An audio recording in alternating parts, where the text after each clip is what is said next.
దేవున్న మనకు స్తోత్రాలండి. మీ అందరికీ నా వందనాలు. అందరికీ ప్రైజ్ లార్డ్. ఈరోజు దేవుని మాట రోమీయులకు రాసిన పత్రిక 6వ అధ్యాయము 23వ వచనం అండి. ఒకసారి చదువుకుందాము. ఏలయనగా పాపం వలన వచ్చు జీతము మరణము, అయితే దేవుని కృపావరము మన ప్రభువైన క్రీస్తు యేసునందు నిత్య జీవము. దేవుడు ఈరోజు మనతో మాట్లాడుతున్న మాట, పాపం వలన వచ్చు జీతము మరణము. అవునండి, పాపం వలన వచ్చేది మరణమే. మనము పాపం చేసి మరణాన్ని కొని తెచ్చుకుంటున్నాము. చెడు పనులు చేస్తూ ఆ చెడును మనం వెంట పెట్టుకుంటున్నాము. ఆ చెడు మనల్ని వెంబడిస్తున్నది. నువ్వు చేసే పాపం అంతా నిన్ను వెంబడిస్తూ ఉంది. దానివల్ల అది నిన్ను ఎప్పుడు మింగుదమా, ఎప్పుడు చంపుదమా అని కాచుకొని ఉంటుంది.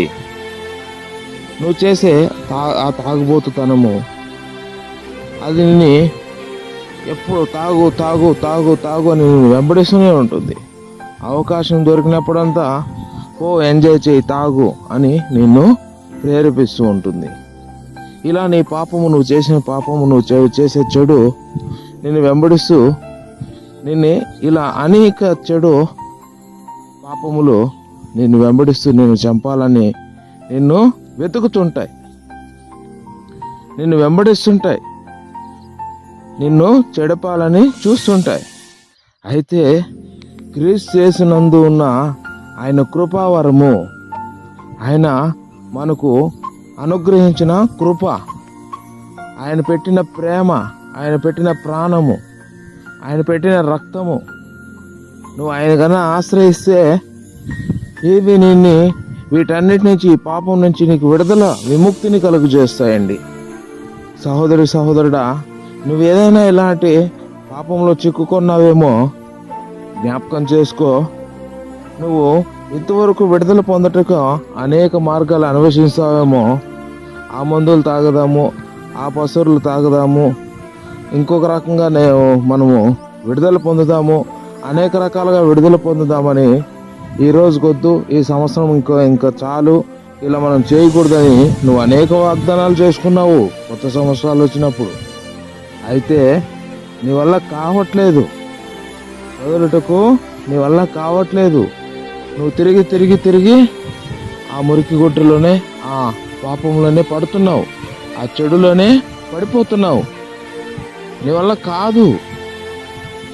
ఇదిగో దేవుడు సెలవిస్తున్నాడు, ఆయన యొద్దకు వస్తే ఆయన నీకు విడుదల ఇస్తానంటున్నాడు. ఆయన కృపావరం వల్ల నీకు నిత్య జీవాన్ని ఇస్తానంటున్నాడు.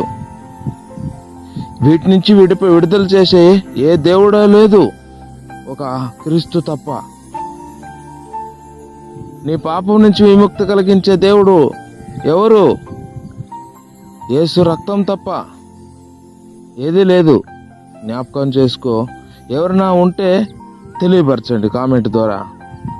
కాబట్టి దేవాది దేవుడు క్రీస్తు ఆయన రక్తం పెట్టి, స్వయంగా రక్తం పెట్టి నీ పాపాన్ని కడుగుతున్నాడు సహోదరి. కాబట్టి నువ్వు ఆయన విడిచిపెట్టద్దు, ఆయన సన్నిధిని విడిచిపెట్టద్దు. ఒకవేళ నీ వల్ల కావట్లేదు ఆ పాపాన్ని విడిచిపెట్టుటకు, నువ్వు ఏమి విడిచిపెట్టద్దు. ఈయన తొలగిస్తాడు, నీ పాపాన్ని కడుగుతాడు, నీ పాపాన్ని నీకు అనుగ్రహిస్తాడు శాంతి సమాధానాన్ని. పాపం వలన వచ్చే జీతం మరణమే. అవును, నిజమే. అయితే ఆ మరణాన్ని సైతము గెలిచిన దేవుడు యేసయ్య. ఆ పాపాన్ని సైతము కొట్టివేసిన దేవుడు యేసయ్య. తన రక్తం ద్వారా కడిగిన ప్రతి దాన్ని నిత్య జీవంగా మారుస్తున్నాడు యేసయ్య. నా జీవితాన్ని ఈరోజు, నీ జీవితాన్ని ఈరోజు మారుస్తాడు, ఖచ్చితంగా మారుస్తాడు. ఆయన మార్చగల దేవుడు, సమర్థుడు దేవుడు. ఆయన మరణాన్ని సైతం కొట్టివేసి తిరిగి లేచినాడు. ఆ పాపాన్ని కొట్టివేశాడు.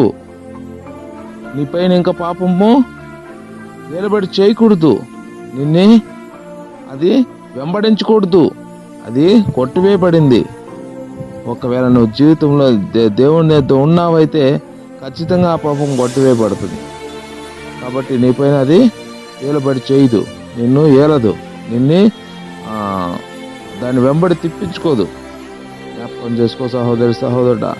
నువ్వు నిత్య జీవంలో ఉండాలి సహోదరి, నువ్వు నిత్య జీవంలో ఉండాలి సహోదరుడా. ఆయన కృపలో ఉండాలి, ఆయన నిత్య జీవంలో ఉండాలి. కాబట్టి ఈ మాటలు బట్టి దేవుడు దీవించునుగాక. మనం ప్రార్థన చేసుకుందాము. కృపా నమ్మకం ప్రేమ కలిగిన తండ్రి, దేవాది దేవా, అవునైనా ఈ ఉదయకాలంలోనైనా తండ్రి మాతో మీరు మాట్లాడిన మాటలు బట్టి నీ కృతజ్ఞతాస్తుతులు చెల్లిస్తున్నాం ప్రభా. నాయనా నీ బిడ్డలు ఎవరైతే తండ్రి నా ప్రభా, అవును ప్రభా, పాపం వల్ల వచ్చే జీతం మరణమే. అవును ప్రభా, ఈ మరణంలో ఎవరైతే ఉంటున్నారో వాళ్ళందరూ కూడా నిత్య జీవితం పొందుకొనుటకు నీ కృప వలన నాయనా అయా వీళ్ళకు మీరు అనుగ్రహించండి, వాళ్ళతో మీరు మాట్లాడండి ప్రభా. నిత్య జీవం పొందాలి ప్రభా, ప్రతి మనుషుడుకు నిత్య జీవం ఉండాలి ప్రభా. ప్రతి ఒక్కరూ నీ బిడ్డలే గనక నాయనా వాళ్ళపైన మీరు కనికరం చూపించండి. ఈ వాక్యం వింటుండగానే వాళ్ళకు మంచి విడుదల, స్వస్థత మీరు అనుగ్రహించండి ప్రభా. మీరు గొప్ప కార్యములు జరిగించి ప్రభా జీవితాల్లో. ఇంతవరకు పాపముల్లో కట్టబడినైనా అనేక వ్యాధులు, వేదనలు, శోధనలు వాళ్ళని వెంబడిస్తున్నాయినైనా వాటన్నిటి నుంచి దూరపరచండి. వాళ్ళకు కావాల్సిన ఆశీర్వాదాన్ని అనుగ్రహించండి మీ కృప వలన ప్రభా. మీరు సహాయం చేసి మీరు దీవించి ఆశీర్వదిస్తారని, వింటున్న ప్రతి బిడ్డను ప్రభా దినదినాభివృద్ధి మీరు కలుగు చేస్తారని నీకే మహిమ ఘనత ప్రభావం చెల్లించుకుంటూ నజరేయుడైన యేసు నామమున ప్రార్థన చేసి అడిగి వేడుకుంటున్నాం తండ్రి. Amen, amen.